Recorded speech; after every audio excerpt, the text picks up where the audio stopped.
Hey there, cats and kitties. I am the Blues Man, Johnny Blues, and with this video, we'll be discussing my thoughts on episode 10 of the anime series, Gabriel DropOut. This one was actually fairly interesting. I would say it was more sort of fascinating than it even was funny. It had funny moments, to be sure, but I just kind of was sitting there, mouth agape, surprised that we were following on from the previous episode, still going into heaven and hell respectively with Satania and Vinay and Gabrielle and Raphael. They're still on vacation and they're split. The two girls going to hell, the two girls going to heaven. And it's just kind of strange. Like from the outset. The idea that Gabrielle, the whole time she's coming home to visit, she's concerned about running into her elder sister, I guess it is. She has her little sister, very vivacious and jumping off walls and everything. Very hyper and such like that. Really excited that she's home. The mother and father are not going to be home till later, and so she feels like she has a free ride to just laze about the house, completely, bum it like she does on Earth. But begrudgingly, she has to go along with her little sister, who's so excited she's home. She wants to play games with her. She wants to have like a horsey ride. And Gabrielle completely just floatses within minutes of this, and she rolls over on the floor. And she's like, oh, God called the horsey to heaven. Just so she can get out of having to do that.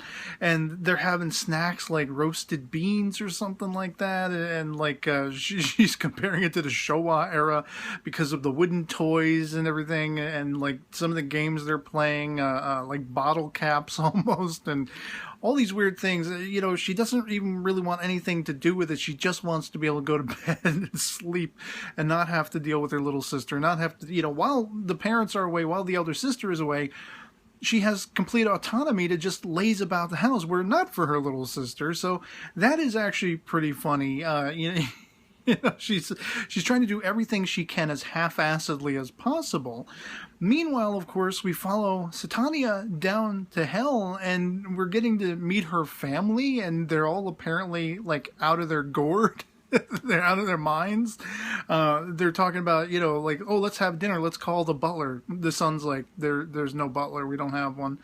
They're talking about toasting to Satania, who is making these grand proclamations any minute now. The end is nigh for the world. She's going to have all of humanity enslaved to her rule and all these things. And they're going to toast to her with human blood. And then the son over there, the contrarian that is the son, is like, it's not human blood. It's tomato juice. We have cans behind the chair. And the father's like, touche, and then they're like, oh, well, what about our special secret elixirs, these demonic elixirs that we're going to send with you back to Earth, and you're going to enslave them all and enthrall them and everything like that. They're going to bow before your prowess. Again, the contrarian son's like, we don't do that. We just bake cakes. I got to get out of here. My family's crazy. I can't wait till I'm old enough to leave. And so, that was interesting. Then Vinay, I was really wondering if we were going to see something in contrast to the nature of Vinay, like her family was going to be uber demonic and evil and not crazy like Satania's family, but crazy like they're really evil and seething and everything like that. And not at all. At best, her family is just sort of average, and even going so far as to have family hikes, in the like voluminous mountains and volcano regions of hell. And she finds a little wounded monster, and as we see, the monster she has, which ends up growing up crazily, it's like ginormous when she comes home. And then the little sort of familiar that Satania has scenes later, I'm like, okay, did somebody get their Digimon crossing paths with Gabriel DropOut or something? They look like little like Pokemon or Digimon or Demonimon, I guess you could say. And of course, Vinay has to take her little pet, her adopted pet Chappie, who's like 3 times her size now, for a walk. And many times when I would have to go walk my dog, I was overheard to say, yeah, it's more like he's walking you because he was a wild child. That's what she says about Chappie. No, with his size, he's going to be walking me. I'm not going to be Look at him. And he can't even fit through the door when they leave the house. It, destroys the wall. He sees a butterfly and the chase ensues with Vinay being relegated to like a flag flapping in the breeze behind him. And they run into Satania and she loses her mind. And I literally did a spit take, even without a beverage on hand, when she looks down at her little familiar and he's sprawled like playing dead. The little sign pops up, playing dead. And so, like, I was really highly curious at that point. There's only one girl left that we haven't followed home quite yet, and that was Raphael. And being that she is so much of a sadist and a manipulator, and she really gets off and giddy on messing with people, especially when she's messing with Satania, I really was highly curious what the hell her home life would be like. And similarly to Gabrielle, her family is not at home, with the exception of a butler who I'm not sure if this butler was male or female. I'm pretty sure it was a female Seiyu doing the voice, but I mean, you almost couldn't tell necessarily. And speaking of that sadist nature, that perverted nature, this butler, he's like, or he or she is like, I've prepared a bath for you, Miss Raphael, and now I will help you disrobe. And how am I going to get my hands on your hot, steaming under things if I don't do it myself? And she's all exacerbated. She's like, get out. Just get out. You see a little vein popping. She's like, no, leave now.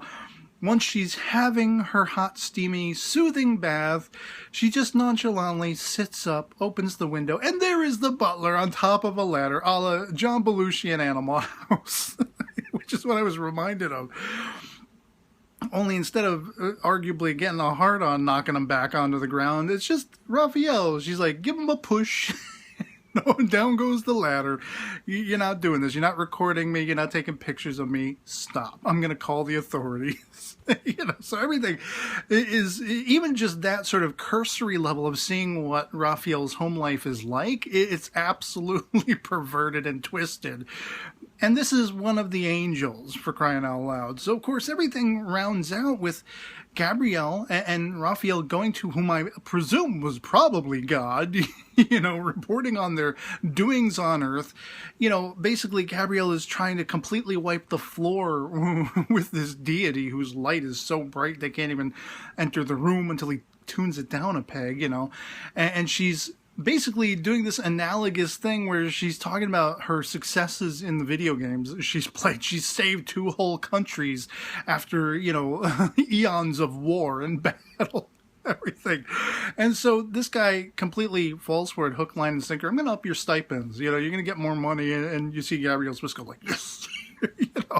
But then they're bored out of their minds and they get a call from Satania. The episode ends with Satania being like, how can I sneak into heaven? This is where we left off in the previous episode. She got caught very unconvincingly with a halo that had a little metal prong stuck to her head and her horns were still visible.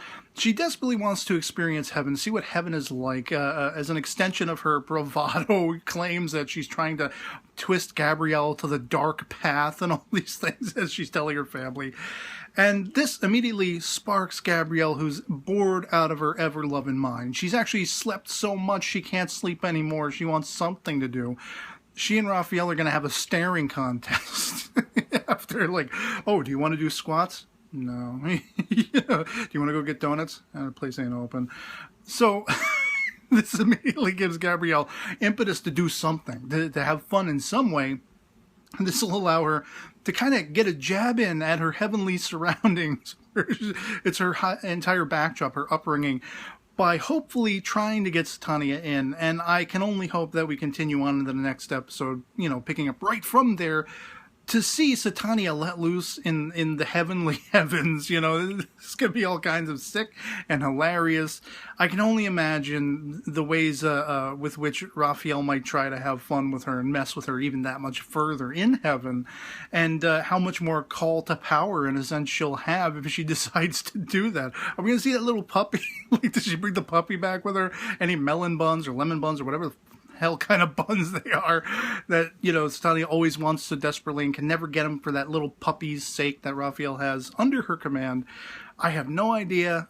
It was a complete shock and surprise, and I found it utterly fascinating, more so than I was laughing. But I was still laughing pretty heartily whenever the funny stuff was going on in the episode. It just kind of gobsmacked me that we were continuing on from there. It wasn't just strictly a vignette format.